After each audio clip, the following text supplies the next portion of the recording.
Dos personagens de One Piece, Sabo é possivelmente um dos mais criticados e difamados. Para muitos fãs da obra, sua existência parece ser apenas uma tentativa de diminuir o peso da perda de Ace, substituindo o irmão de Luffy, como se Sabo fosse, de Ace, apenas uma mera cópia. Eu acredito que essa visão das coisas não é só muito rasa, como também não faz muito sentido. É compreensível acreditar que Sabo foi acrescentado na história de última hora para substituir Ace em alguma medida. Mas se o personagem não tivesse algum propósito, não teria sentido criá-lo de forma alguma para começo de conversa. Aliás, essa ideia da substituição e da diminuição do peso também não faz tanto sentido. Ainda que Sabo exista e represente também uma continuação do legado de Ace, dizer que sua existência tira o peso da morte dele é como dizer que se um familiar seu falecer, você pode simplesmente trocá-lo por outra pessoa. Pessoas não são substituíveis, mas ok.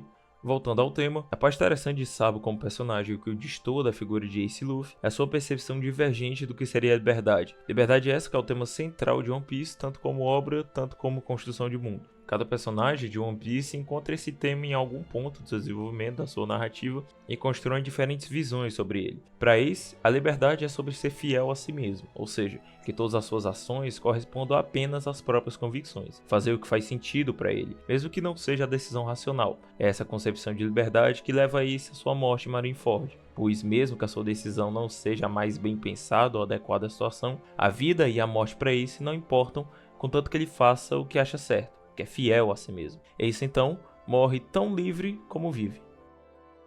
A liberdade, segundo Luffy, está diretamente ligada ao seu espírito de aventura. Luffy faz o que o torna feliz de forma direta, o que tem vontade, o que quer fazer e descobrir. Sua percepção da liberdade é ainda mais simples do que Ace, pois Luffy não busca conceitos que descrevem as suas ações. A liberdade, para ele, é simplesmente isso, ser o mais livre possível. Uma crescente sem um limite claro, experienciar tudo o que puder desse mundo sem dever satisfações a ninguém. Luffy acredita que pode aumentar a sua liberdade. Ace acredita que pode simplesmente possuí-la e agir como quem já a tem, simplesmente cumprindo as ações que dizem respeito à sua própria pessoa. Já Sabo toma um conceito mais racional dessa liberdade. Naturalmente, Sabo possui uma visão menos idealizada da superioridade de classes desde criança.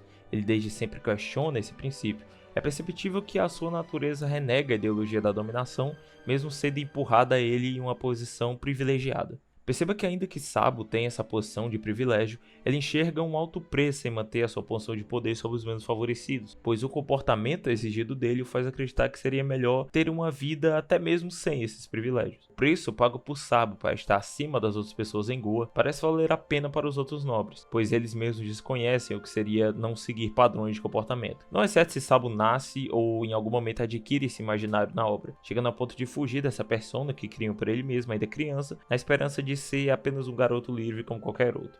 É pela descrença de Sabo no sistema de hierarquia que o seu personagem parte desde cedo ao questionamento do que é a liberdade. E a princípio, ele a enxerga no simples modo de levar a vida em humildade, em simplicidade, como qualquer outro. É ao conhecer Ace e posteriormente Luffy que as suas suspeitas se confirmam. A aventura natural e extremamente humana que Sabo passa a vivenciar mostram a ele que o caminho verdadeiro é mesmo outro, que não há sentido viver em uma sociedade mascarada com posições de poder elevadas aliadas a comportamentos pré-determinados, onde o único prazer e graça de estar nessas posições é se sentir superior e subjugar os outros. Nesse ponto, as concepções de liberdade dos três personagens ainda são meio que a mesma, até o desenvolvimento de Sabo ao ser separado da ASL e obrigado a voltar para casa. Quando o Sabo se torna ciente da política higienista que vai ser aplicada ao reino de Goa, ou seja, de todas as mortes que ocorrerão em função do agrado do nobre mundial, é que ele percebe o quanto aquele mundo em que vive é completamente injusto. Sabo percebe que as pessoas no Terminal Cinza não só estão em uma situação miserável, mas a causa dessa situação está intrinsecamente ligada ao poder e à riqueza concentrada na nobreza da ilha. Sabo percebe que, para além da mesquinharia presente nessa nobreza e do fato dela pisar constantemente nessas pessoas, os outros de fora são, para ela, lixos descartáveis, o que inclui nesse caso, infelizmente, seus amigos, que nada podem fazer ao decidir serem descartados como a escória considerada que são. Eu diria até que é uma leitura desonesta tentar separar esse desenvolvimento do personagem de Sabo de qualquer referência política. A crítica à desigualdade econômica, social, ao higienismo e à concentração de poder é muito óbvio, chegando ao ponto de Sabo desabafar para Dragon: eu tenho vergonha de ter nascido nobre. Sabo é um personagem que desde cedo nota que existe algo de errado na sociedade em que vive. O que o torna interessante é que a sua percepção sobre esse ser social é natural dele mesmo estando na posição do opressor. Ele não sabe qual é a causa da sua revolta, mas ele sabe que ela existe. Sabo simplesmente possui a coragem para seguir essa convicção. Ele não é ensinado a pensar o que pensar pensava. Ele simplesmente vive da forma que acredita, enquanto confirma o que já pensava, de forma totalmente natural. Sabo desenvolve uma consciência de classe, entre aspas, reversa. É só após a sua quase morte, o seu resgate por Dragon, que Sabo consegue finalmente entender o que existia por trás do seu pensamento, o que causava as questões que ele observava e questionava. Sabo entende que existem posições de poder,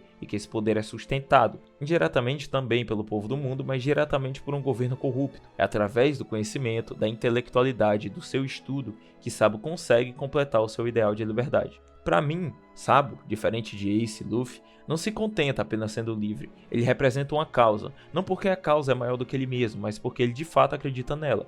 É apenas por meio da possibilidade de lutar pela liberdade do mundo que Sabo se liberta e ao mesmo tempo se torna completo, se torna ele mesmo. É apenas ao se juntar ao exército revolucionário que Sabo alia seu ideal natural ao conhecimento racional adquirido e consegue canalizar sua habilidade em um desejo genuíno, em uma verdadeira chama, pois vontade é fogo e a liberdade é o fogo de Sabo. Sabo é a representação de um privilégio consciente. Ele jamais abdica, por exemplo, do seu design aristocrático e nobre, mas usa da sorte que teve, seja de ter sido nobre ou de ter grande força, para um ideal que o preenche e que é parte de quem ele é. A liberdade de Sabo não é só sobre fazer o que deseja ou o que acha certo, mas está ligada à consciência. É um estudo da ética, da esfera política e do entendimento da diversidade humana. É conhecendo a verdade sobre o mundo, ao mesmo tempo que o vivencia na prática, que Sabo pode libertar os outros, enquanto liberta a si mesmo.